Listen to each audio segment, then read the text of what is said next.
बिस्मिल्लाहिर्रहमानिर्रहीम। Dear students, अस्सलाम वालेकुम।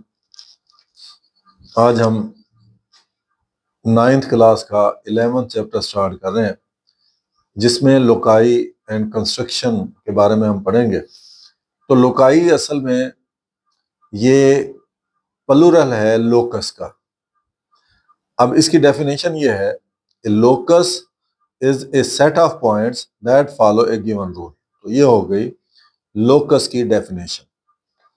Loci are also useful for understanding and predicting pattern. यानी अगर हमें लोकस का पता चल जाए तो हम पहले से किसी चीज की प्रिडिक्शन कर सकते हैं, अंडरस्टैंड कर सकते हैं, किसी पैटर्न के बारे में जान सकते हैं।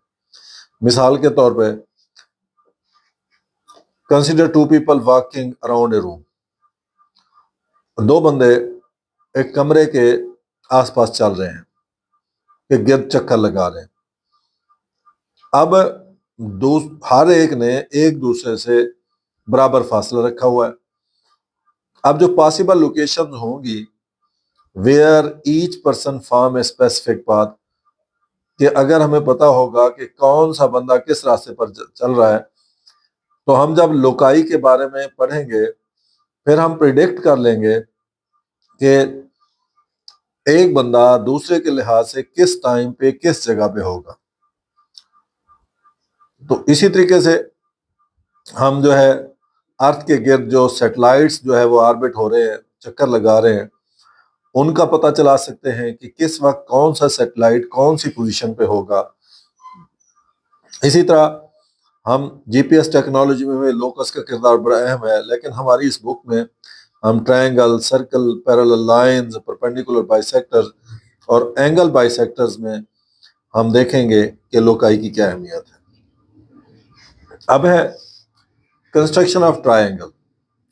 तो ट्रायंगल की डेफिनेशन है, triangle is a mathematically close figure having 3 sides and 3 angles. ये होगी ट्रायंगल की डेफिनेशन। अब ट्रायंगल की बेसिकली 6 टाइप्स हैं। 3 विद रिस्पेक्ट टू साइड्स हैं और 3 विद रिस्पेक्ट टू एंगल्स हैं। पहले साइड्स के लिहाज से देखें। स्केलिन, जो पहला लेक्चर मैंने दिया था वो इन्हीं के मुतालिक दिया था। स्केलिन ट्रायंगल ये साइड्स के लिहाज से है, यानी all sides are different length. A triangle in which all the 3 sides are equal in length are different in length is called scalene triangle. Isosceles triangle, a triangle having 2 sides equal in length, यानी ऐसी triangle जिसकी अगर तीनों sides एक दूसरे में से लंबाई में मुख्तलिफ हों तो स्केलीन कहलाएगी। अगर 2 साइड्स इक्वल हों, तीसरी मुख्तलिफ हो तो फिर आइसोसेलेस कहलाएगी। और इक्विलेटरल ट्रायंगल, अगर तीनों साइड्स एक दूसरे के बराबर हों तो फिर वो इक्विलेटरल ट्रायंगल कहलाएगी। लेकिन याद रहे ये बात, कोई भी ट्रायंगल हो उसकी साइड्स और एंगल का एक खास रिलेशन होता है। छोटी साइड के अपोजिट छोटा एंगल होता है, बड़ी साइड के अपोजिट बड़ा एंगल होता है, और बड़े एंगल के अपोजिट बड़ी साइड होती है, छोटे एंगल के अपोजिट छोटी साइड होती है।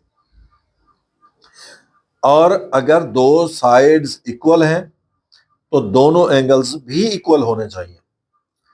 अगर तीनों साइड्स मुख्तलिफ हैं तो लाजमी तौर पे तीनों एंगल्स मुख्तलिफ होंगे। अगर तीनों साइड्स बराबर हैं तो तीनों एंगल्स भी बराबर होंगे। अब रही बात यह कि किसी भी ट्रायंगल के तीनों एंगल्स का सम जो है वो 180 होता है। तो अगर तीनों साइड्स इक्वल हैं, यानी इक्विलेटरल ट्रायंगल है, तो तीनों एंगल्स बराबर होंगे। तो 60 मल्टीप्लाई बाई 60 फिर लाजमी है एंगल भी 60 60 60 के होंगे। अब अगर आइसोसेलेस ट्रायंगल है तो ऐसी सूरत में 2 एंगल्स इक्वल होंगे, लेकिन ये डिपेंड करेगा कि जो थर्ड डिफरेंट एंगल है वो किस हिसाब से, बाकी 2 जो है ना फिर देखेंगे। स्केलीन में तीनों एंगल्स मुख्तलिफ होंगे, लेकिन कोई भी ट्रायंगल के तीनों एंगल्स का सम जो है वो 180 होता है। अब विद रिस्पेक्ट टू एंगल्स जो है वो भी 3 टाइप्स हैं ट्रायंगल की।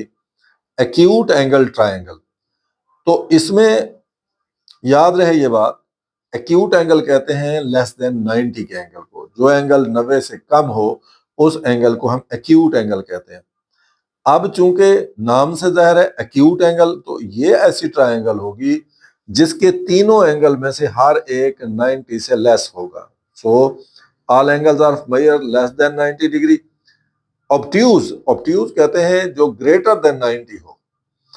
तो ये एक ऐसी ट्रायंगल होगी जिसमें एक एंगल 90 से बड़ा होगा, क्योंकि ये तो दो या दो से ज्यादा तो हो ही नहीं सकते, क्योंकि तीनों ने मिलकर 90 से 180 होना है। अब अगर एक 90 से बड़ा हो गया, मिसाल के तौर पे एक 100 हो गया है, तो बाकी दोनों मिलके 80 होना है। राइट एंगल ट्रायंगल, तो ऐसी ट्रायंगल होगी जिसमें एक एंगल जो है वो 90 का होगा। एक एंगल अगर 90 का हो गया, बाकी दोनों ने मिलकर 90 का होना है। लिहाजा हमने पढ़ ली ट्रायंगल्स की टाइप्स, 6 हो गई, 3 साइड्स के लिहाज से और 3 एंगल्स के लिहाज से। अब साइड्स के लिहाज से स्केलीन जिसकी तीनों साइड्स डिफरेंट हो, आइसोसेलेस जिसकी 2 साइड्स इक्वल हो, और इक्विलैटरल जिसकी तीनों साइड्स इक्वल हो। एक्यूट एंगल जिसमें तीनों एंगल एक्यूट यानी 90 से लेस हो। ऑब्ट्यूज एंगल जिसमें एक एंगल 90 से ग्रेटर हो, और राइट एंगल जिसमें एक एंगल 90 का हो, क्योंकि राइट एंगल 90 के एंगल को कहते हैं। अब हम किस हालत में वो ट्रायंगल बना सकते हैं, यानी हमें 3 चीजें, कोई सी 3 चीजें अगर ट्रायंगल की दी गई हो तो हम ट्रायंगल बना सकते हैं। यानी टोटल तो 6 हैं उसकी, जिसमें 3 साइड्स हैं और 3 जो है वो एंगल है। अब जिसमें कोई 3 साइड दी गई हो, अगर कोई फर्ज करें एक साइड तो लाजमी है ना, एंगल जो है ना वो तीनों दिए गए हो तो हमें ट्रायंगल का नहीं पता चलेगा। एक साइड दी गई हो, उसके बाद बाकी बेशक एंगल दिए गए हो तो हम बना लेंगे। तो when measure of the 3 sides are given तब बन जाएगी। When measure of 2 sides and their included angle are given तब बन जाएगी। When measure of 1 side and measure of 2 angles are given तब भी बन जाएगी। When measure of 2 sides and an angle opposite to one of them is given. इन सारी सूरतों में ट्रायंगल बन सकती है। अब आपको इस बात का आपने चेक करना है, बगैर देखे बगैर ट्रायंगल बनाए कोई आपसे पूछता है कि क्या ये जो लेंथ दी गई है इनसे ट्रायंगल बन सकती है, तो बस सिंपल सी बात है, आप कोई सी 2 साइड्स को ऐड करें, अगर जवाब तीसरे से बड़ा आ जाए तो इसका मतलब है लाजमी तौर पे ट्रायंगल बन जाएगी। अगर जवाब तीसरे से छोटा आता है तो ट्रायंगल नहीं बनेगी। अगर जवाब तीसरे के बराबर आ जाए तब भी ट्रायंगल नहीं बनेगी। इस तरीके से भी हम चेक कर सकते हैं। इसी तरीके से अगर हमें कोई 3 साइड दी गई है और पूछता है कि क्या ट्रायंगल बन सकती है, तो तब भी सिंपल सी बात है, हम उसको सब्ट्रैक्ट भी कर सकते हैं। एक साइड को दूसरी साइड से सब्ट्रैक्ट करें तो जवाब क्या आना चाहिए, यानी एक साइड को दूसरी साइड से जवाब तो तीसरी साइड से छोटा होना चाहिए। अगर ऐड करें तो तीसरी साइड से बड़ा होना चाहिए, अगर सब्ट्रैक्ट करें तो तीसरी साइड से छोटा होना चाहिए, तब तो ट्रायंगल बनेगी। अगर बराबर या बड़ा आता है तो फिर ट्रायंगल नहीं बनेगी। तो इस तरीके से भी हम ट्रायंगल का अंदाजा कर सकते हैं। अब हमारे पास है इसके बाद ये आपके सामने कुछ और टर्मिनोलॉजीज हैं, उनके मुतालिक हम पढ़ते हैं। जैसे परपेंडिकुलर बाइसेक्टर। अब परपेंडिकुलर जो 90 का एंगल बनाए और बाइसेक्टर जो 2 हिस्सों में बराबर बराबर तकसीम कर दे। इसका मतलब क्या है? Perpendicular bisector is a line that intersects a line segment at right angle and divided it into 2 equal parts। यानी जो परपेंडिकुलर बाइसेक्टर होगा वो किसी लाइन सेगमेंट को 2 बराबर हिस्सों में तकसीम भी करेगा और उसके ऊपर परपेंडिकुलर भी होगा, यानी 90 का एंगल भी बनाएगा। मीडियन क्या चीज है? Median of A triangle is a line segment that joins a vertex to the midpoint of the side that is opposite to that vertex। Median क्या है? मीडियन असल में किसी भी ट्रायंगल को 2 बराबर हिस्सों में तकसीम कर देता है। होता क्या है, हम एक वर्टेक्स को उसके अपोजिट साइड के मिड पॉइंट से मिला देते हैं। यानी मिसाल के तौर पे वर्टेक्स ए है और उसके अपोजिट साइड पे कोई सी डी है या बी सी है, तो बी सी का पहले मिड पॉइंट ढूंढेंगे, उस मिड पॉइंट को अपोजिट वर्टेक्स से मिलाएंगे, तो ये मीडियन कहलाएगा। अब पॉइंट ऑफ कंकरेंसी लफ्ज होते हैं दो, एक होता है कॉन्ग्रेंट CONGRUENT और एक होता है CONCURENT, वो है concurrent. Congruent means equal, concurrent meeting at same point, joining at same point. तो point of concurrency, a point of concurrency is a single point where three or more lines, rays or line segment intersect or meet in a geometrical figure। यानी कोई ऐसा point जहां पे तीन या तीन से ज्यादा परपेंडिकुलर बाइसेक्टर हो सकते हैं, या रेज हो सकती हैं, या लाइंस हो सकती हैं, वो जिस नुक्ते पर मिलेंगी, जिस पॉइंट पर मिलेंगी, वो पॉइंट कहलाएगा पॉइंट ऑफ कॉन्करेंसी। मिसाल के तौर पे मैं ऐसे देख सकता हूं, मैं जरा इसको समझा देता हूं आपको ताकि आपको वाजे हो जाए कि क्या कहना क्या चाहते हैं। ये मिसाल के तौर पे आपके पास ट्रायंगल है, अगर इसकी तीनों साइड्स, ये दो साइड इक्वल है, यानी ये साइड और ये साइड, तो ये क्या कहलाएगी, आइसोसेलेस। अगर तीनों साइड्स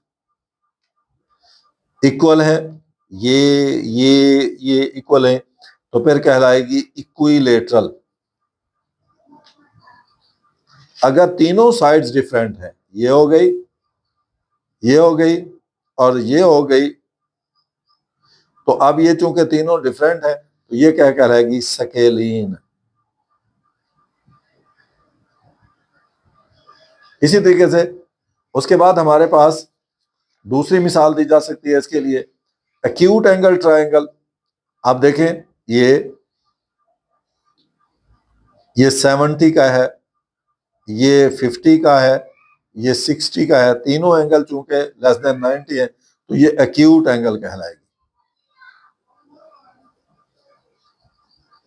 ट्रायंगल। इसी तरीके से अगर ऐसी सूरत हाल है कि एक ये है और उसके साथ दूसरा ये है, ये एक एंगल 90 का है, तो ऐसी सूरत में ये राइट एंगल ट्रायंगल कहलाएगी, राइट ट्रायंगल या राइट एंगल ट्रायंगल कहलाएगी। अब ऐसी सूरत हाल है, एक ये है और दूसरा ये है, और ये आपके सामने है, ये एंगल ग्रेटर देन 90 का है, कोई भी हो सकता है, मिसाल के तौर पर 1। अब क्या कहलाएगी, ये कहलाएगी ऑब्ट्यूज एंगल ट्रायंगल।